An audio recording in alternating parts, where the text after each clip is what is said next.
intro.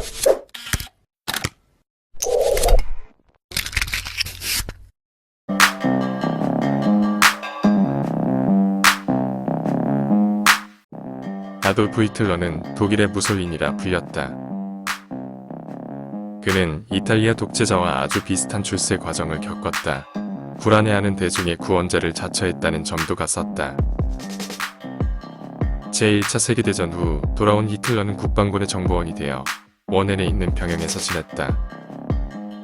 그곳에서 히틀러는 독일 노동당이라는 소수단체를 만나 선전 담당으로 고용되었다. 그의 말재주 덕분에 또 별 볼 일 없던 단체는 곧 널리 이름을 알리게 되었다. 민족사회주의 독일 노동당 일명 나치스로 이름을 바꾼 그 정당은 머지않아 상당한 규모로 성장했다.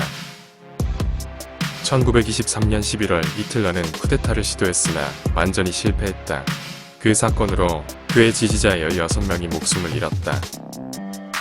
히틀러는 재판을 받게 되었지만 가벼운 금고형만 받았을 뿐이다. 그는 감옥에 있는 기간 동안 자신의 정치적 신조를 나의 투쟁이라는 책으로 옮겼다. 유대인에 대한 투쟁과 정복 프로그램, 독일 민족을 위한 생활권 확보가 주된 내용이었다. 감옥에서 나온 히틀러는 작전을 변경했다. 더 이상 폭력적인 쿠데타가 아닌 투표를 통해 집권하겠다는 것이었다. 1929년 세계 대공황이 그들 도왔다. 궁핍해진 민중들은 이제 공화국에는 아무 적도 기대할 수 없으니 그 강인한 남자에게 희망을 걸어보자는 생각에서 히틀러에게로 몰려갔다. 1930에서 32년 민족주의 사회주의 독일 노동당은 선거에서 극적인 승리를 거두었다. 1933년 1월 30일 힌덴부르크 대통령은 히틀러를 총리로 하는 제국정부의 수립에 동의했다. 히틀러가 권력을 잡도록 도와준 시민 엘리트들은 언제든 그를 다시 버릴 수 있으리라 생각했다. 하지만 히틀러는 곧 후원자들의 그러한 안일한 생각을 바로잡았다. 민족사회주의자들은 노동자 운동 조직을 삼켜버렸을 뿐만 아니라 결국 의회 제도까지 없애버렸다. 정당들, 행정기구들, 직업조합들, 청소년 단체들, 문화시설들까지 모든 것이 한 노선에 맞춰졌다. 이러한 과정을 회귀화라 일컬었다. 거대한 탄압 조직도 생겼다.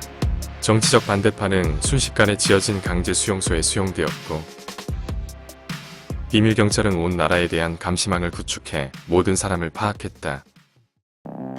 이 정권이 준 혜택들도 있기는 했다.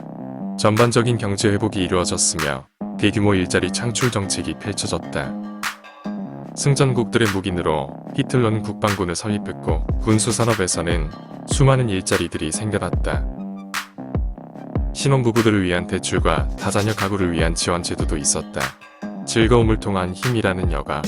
기관은 각종 문화 행사를 조직하고 비용이 저렴한 휴가 여행과 국민자동차, 폭스바겐 캐퍼를 선보였다. 사회정책의 성공은 부정할 수 없는 사실이었다. 독일인들의 찬성으로 히틀러의 정권이 확립되었던 것도 어찌 보면 당연한 결과였다. 사람들은 어두운 면은 일부러 간과했고 더군다나 이 모든 것이 단지 앞으로 일어날 엄청난 정복 전쟁을 위해 국민들을 단련시키는 것이라고는 전혀 생각지 못했다. 히틀러는 독일이 베르사유 조약으로 부당한 일을 당했다며 끊임없이 지탄했다. 승전국들도 더 이상은 독일의 속죄를 요구하지 않을 각오가 되어 있었다. 민주주의가 뽑힌 유럽 정치가들은 히틀러의 독재를 탐탁치 않게 여겼다. 하지만 독일이 공산주의 국가가 되지 않는 것만으로도 그들에게는 충분했다. 영국에서는 히틀러 마음대로 하도록 두자는 유화정책을 슬로건으로 내놓았다.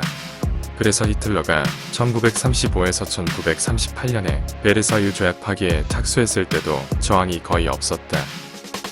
그는 징병제를 부활시키고 고국인 제국 풍무를 표어로 한 국민투표를 통해 자르 지역의 영유권을 회복했으며 비무장지대인 라인란트를 점령했다. 오스트리아 정부의 사임을 강요하고 그 이웃나라를 오스트마르크라는 이름으로 독일 제국에 합병했다. 히틀러는 1938년 미넨 회담에서는 체코슬로바키아로부터 주데텔란트를 넘겨받는데 성공했다. 1939년 3월 독일 군대는 프라하를 침공했다. 본래 독일에 속하지 않았던 지역들까지 점령당한 이 사건은 더 이상은 베르사유와 관계없는 일이었다. 그 뒤에는 동부생활권 확보라는 히틀러의 의도가 숨어 있었다. 이는 그에 져서 나이투쟁에 실린 내용이었지만 그 사실을 아는 사람은 거의 없었다. 히틀러의 다음 목표는 폴란드였다. 그러나 그때는 유럽 정치계도 다시 정신을 차린 뒤였다. 폴란드는 독일의 공격이 있을 시 원조해주겠다는 다른 나라들의 보장을 받았다. 그러나 히틀러는 그에 아랑곳하지 않고 침공 명령을 내렸다. 1939년 9월 1일 아침 폴란드와의 전쟁이 시작되었다. 히틀러는 자신의 폴란드 공습이 방해를 받으리라고 생각하지 못했다. 서부 민주주의 국가들은 분명 잠자코 있을 터였고 스탈린은 심지어 그와 확실한 동맹을 맺고 있었으니까. 하지만 영국과 프랑스는 잠자코 있지 않았다. 1939년 9월 3일 양국은 독일 제국의 전쟁을 선포했다. 양국은 우선 항로만을 공수했으면서도 히틀러의 강화 제안에는 응하지 않았다. 결국 히틀러는 자기가 생각하는 평화적 질서를 유럽에 강요하기 시작했다. 폴란드 침공에 이어 노르웨이와 덴마크, 프랑스, 유고슬라비아와 그리스에 대한 전격전이 이어졌다. 영국에서의 공중전에서 독일은 첫 패배를 맛보았다. 독일 공군은 영국 공군을 이기지 못했고 영국 도시들에 대한 폭격전에도 국민의 사기는 흔들리지 않았다. 상황이 이렇게 되자 히틀러는 영국에 상륙하려던 계획을 접고 오래전부터 계획했던 소련 공격으로 눈을 돌렸다. 스탈린과의 동맹은 단기적 계획일 뿐이었다. 그는 동부로의 출정을 일생일대의 성스러운 사명이라 여겼다. 6월 사상 최대 규모의 병력이 공격을 개시했다. 그해 겨울 모스크바 코앞에서 독일의 공격은 중단되었다. 독일 군대는 더 이상 나아가지 못했고 코카서스 지역으로 돌진하려던 시도도 결국 숲으로 돌아갔다. 1941년 12월에는 미국이 참전했다. 유럽에서의 분쟁이 세계전쟁으로 확대되었던 것이다.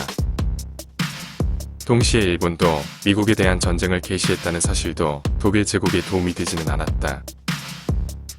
미국이 동원한 육군, 공군과 해군의 규모는 상대편 국가들의 병력 규모를 훨씬 뛰어넘었다.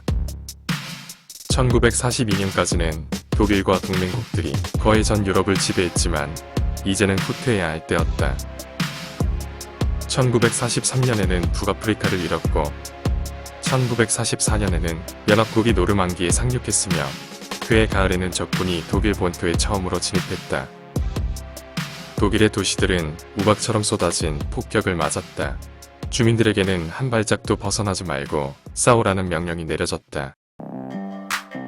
전쟁 말기에는 연합군을 막기 위해 노약자를 동원했으며 이에 저항하는 사람은 사법부의 추적을 당했다. 그러는 동안 요제프 게벨스가 이끄는 제3제국의 선전기구는 끊임없이 국면 전환이 임박했음을 공포하고 곧 전례 없던 기적에 무기가 투입될 거라며 지칠 대로 지친 국민들을 현혹시켰다. 파괴된 베를린에서 소련군에 의해 감금된 히틀러는 1945년 4월 30일 스스로 목숨을 끊었다. 5월 7일과 8일에 독일은 항복 문서에 서명했다.